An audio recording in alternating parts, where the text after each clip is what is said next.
The sapphire light didn't just fade, it imploded, dragging Ethan Vance's consciousness into a silent, airless vacuum. Inside the booth, the high-pitched electronic scream reached a frequency that transcended sound, vibrating in the marrow of his bones. He reached out to grab the edge of the metal shelf, but his fingers felt nothing but cold, stagnant air. The emerald-eyed cat, the cheek watcher of his rise and fall, didn't move. It sat with a sophisticated, brachycephalic profile, its eyes reflecting the dying embers of the neon oracle. The booth was no longer a sanctuary. It was an altar, and the sacrifice was complete. When Ethan's eyes finally opened, the scent of ozone had been replaced by the stench of wet garbage and stale rain. The velvet of the Pierre Hotel was gone. The Egyptian silk of his penthouse was a distant, unreachable dream. He was huddled on the damp sidewalk of the same alleyway where it all began, his body shivering under tattered rags that felt like a second skin.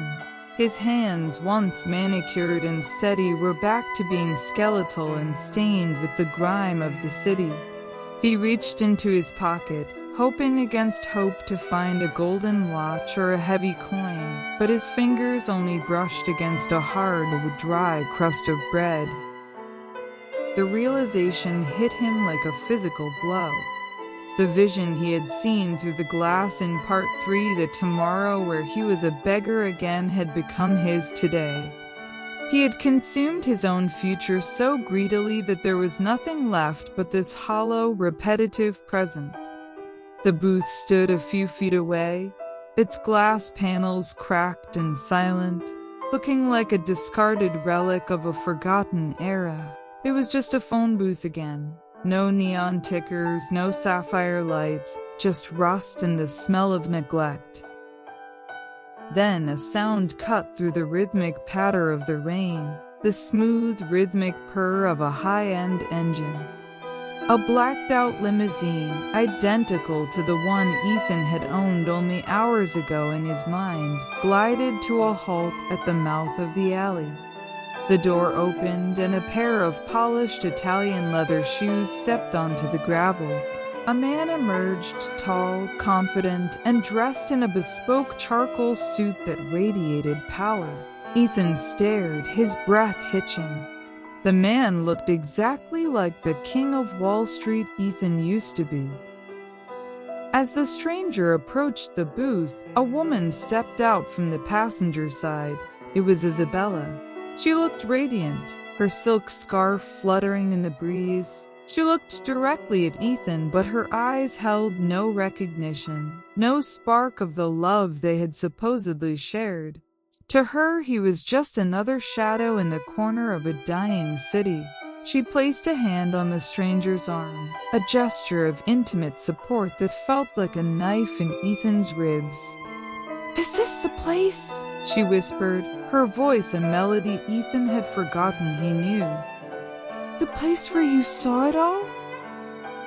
The stranger nodded, his face illuminated by a sudden faint hum coming from the booth. He didn't look at Ethan. He walked past the beggar as if he were a piece of discarded trash, his hand reaching for the rusted door handle. On the shelf inside, the emerald-eyed cat stood up, its compact-sized body moving with an elegant, observant grace. It didn't meow. It simply turned its head, its large ocular-to-face ratio capturing the new man's reflection. Ethan tried to scream, to warn the stranger of the tax the booth would collect, but his voice was gone, traded away for a stock tip he couldn't even remember. He could only watch as the man stepped inside and pressed his palm against the glass. The sapphire light erupted again, brighter than ever, casting long, distorted shadows against the brick walls.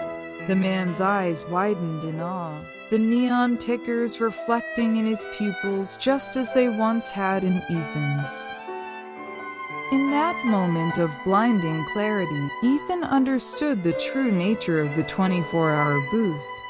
It was a perpetual motion machine of human ambition. It didn't give it exchanged. It took a man at his lowest, fed him the illusion of godhood, and used his memories and his soul as the battery to power the next cycle. The cat wasn't a pet or a guide, it was the cheek watcher of the transition, the keeper of the loop. As the limousine pulled away, leaving the alley in darkness once more, Ethan sat alone in the rain. He looked at the piece of bread in his hand and then at the booth. He realized he was no longer a participant in the world of tomorrow.